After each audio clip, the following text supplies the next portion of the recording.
YouTube, what's going on? So you know I'm back again with another reaction video. Let's jump into this video and then I'm gonna chop it back with you guys real quick. Like, it doesn't make no sense. Everyone that's trying to take me down is the opposite of me.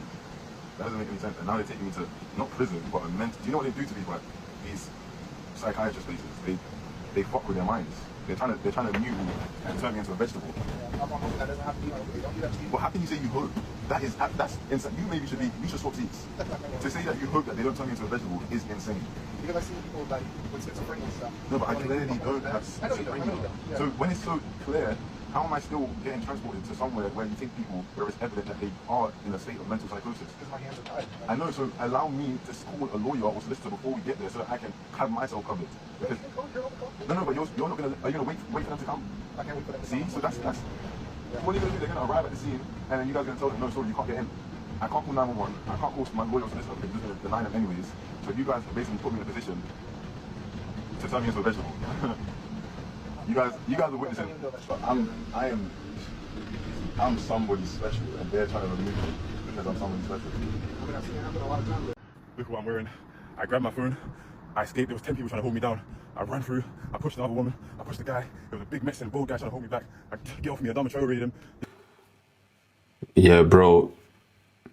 Listen, yeah. You know, there's a big problem in the black community, yeah, and it's this, yeah. Just because someone can speak properly, right, and you think their mind is, operating correctly just because the way they're articulating themselves, doesn't mean they're not going through mental breakdown. I'll tell you guys about psychiatric, right? Because I know a few people that, ended up in a mental institution and then they was going through it themselves, right? They can still articulate themselves. They can still speak well. The words are not going to be slurring. They're not going to sound dopey. When you're having a conversation with them, they will seem normal. But, when people have this type of condition, right, they tend to... let's say I'm having a conversation with you right now, right? And if for some strange reason, I switch the topic to something that's not to do with what me and you are having a conversation with, and then I switch the topic to another topic, not even add up to what I'm talking to you guys about. Like, say for instance, let's talk about Kanye West, right? Because Kanye West, I reckon Kanye West is going through certain types of mental illness and psychiatric, if I'm saying to you, condition.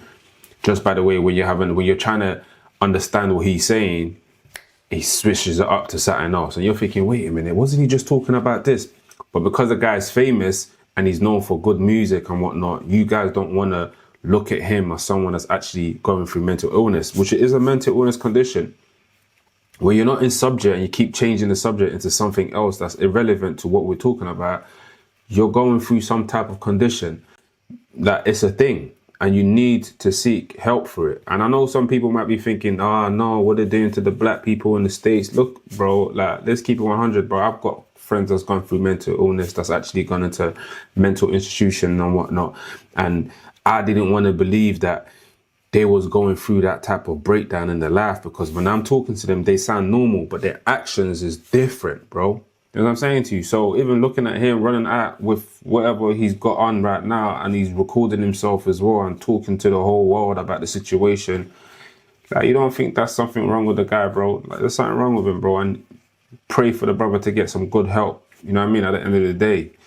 But it's crazy, man, Yo, this shit is real, like, America, hey, Donald Trump, I need to fucking save me. The Mexicans, the Jews, they're trying to kill me. Hey, Trump, I need... You see what I mean? You see what I mean? Donald Trump, I need you to come and save me. The Mexicans, the Jews, they're trying to kill me. Come on, guys. Come on, bro. I believe he's a footballer, isn't it, right? He used to play football. I ain't gonna lie, I don't watch football, guys, you get me? But I know he had a clothing line, a very good clothing line, should I say. Carsicko or something like that. It says it there as well. Carsicko. Owner, right, yeah. So, so you can still go through some breakdown in life. It doesn't matter how successful you get. Like, sometimes something can trigger it. Sometimes some trauma that you can be going through, and stress levels can trigger those type of things as well. You feel me? So then us lot that can be looking at him thinking, wow, but he's successful, he's the business owner. And I do believe there's some people out here that's complaining about some package that hasn't been received. Do you know what I mean? They're still waiting for weeks. So, guys, like, we have to know when some people need help, right? we can't assume it's a race thing. We can't assume, oh yeah, they're out to get the blacks and whatnot. It's clear that you can see that this guy is crying for help.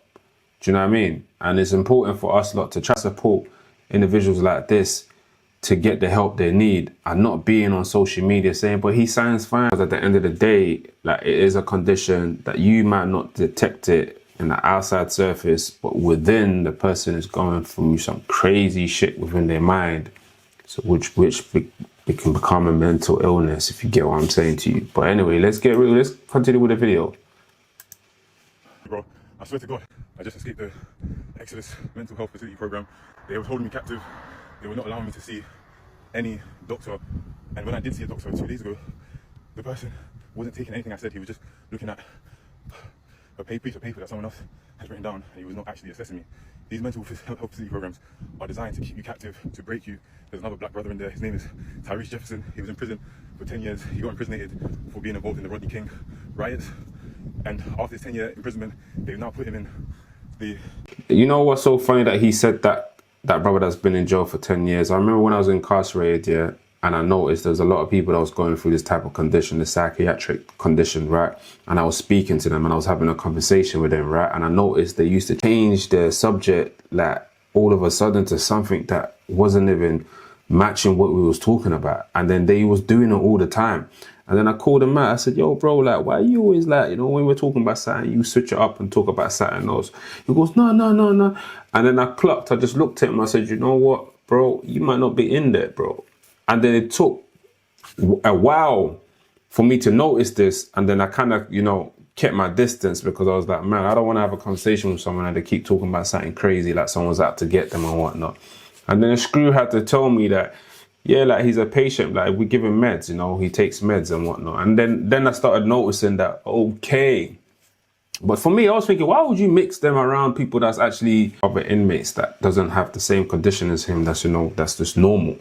And they said this to help them balance and to help them kind of get the rhythm into being normal and whatnot. I said, nah, bro, you shouldn't do that, bro. You should give them the help they need and put them in sections where it's easy for them to be, you know, looked after, instead of you trying to put them with other inmates. Because other inmates that's not really clued up like me would have saw that and just thought, you know what, bro, like, this guy crazy. And then get into a scenario where, like, if they was educated themselves to understand, yo, this person's not in his right mind, they wouldn't get into a situation where they have to fight this person because they keep changing the subject all of a sudden, you know what I mean?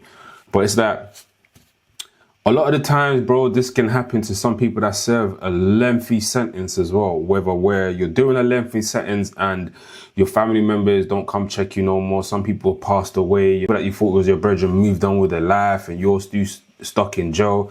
Those things can cause a mental breakdown to someone, can end up in a mental home because of the condition you've stumbled onto. Like, these things happen, bro. So even when he said that, I was like, yeah, like 100%, like, that doesn't mean anything. Yeah, this guy just came out of 10 years. He's been put into a mental institution, bro. Like, this shit happens, bro. It happens, bro. And sometimes it can happen to the people that we know, and we don't want it to happen to the people that we know. But at the end of the day, life is life. This is life for you. Exodus mental health facility program. He's been there for 2 weeks. They said that you're only allowed to be kept there for 48 to 72 hours maximum before being transferred somewhere else. He has not been transferred. He's been there for 2 weeks. They keep giving him drugs. He said that they're trying to kill him, and I believe him. They are the same way they're trying to kill me. They would not allow me to see anyone. They didn't let me call a lawyer. Nothing. They didn't let me have my phone. And they were speaking of giving me drugs. They also, I told you when I was online, I have not taken any drugs. I'm sober. They gave me they took my urine test and gave me back my sample and said that I had smoked weed. False. These programs, hey guys, America's falling apart, and they're trying to bring down black people, and anyone who has something. I feel like he shouldn't even have his phone on him, bro. It's not right for them to have him have his phone, because at the end of the day, that's only going to harm him. Because when he's looking through the comments and everyone's telling him, bro, you're okay, you sound okay, but really and truly, you know you're not okay. You feel me? Someone like me that can see you and the way you're talking about they're out to get you, Donald Trump, come and help me. You know what I mean? I know you're not okay. You know, I know you're not okay. I've seen so much brethren that's actually fall into this category, bro. Like, and I used to be those people saying, nah, man, he's not crazy, bro. I know him, and I'm having a conversation with him. He gets it. And then as time goes on, I see they be changing the subject to something that's irrelevant to what we're talking about. And then I'll be like, yeah, man, you know what? 100% they was right. Anyway, man, listen, I'm gonna catch you guys in the next video. If you're new to this channel, make sure you subscribe and I see you there. Bow.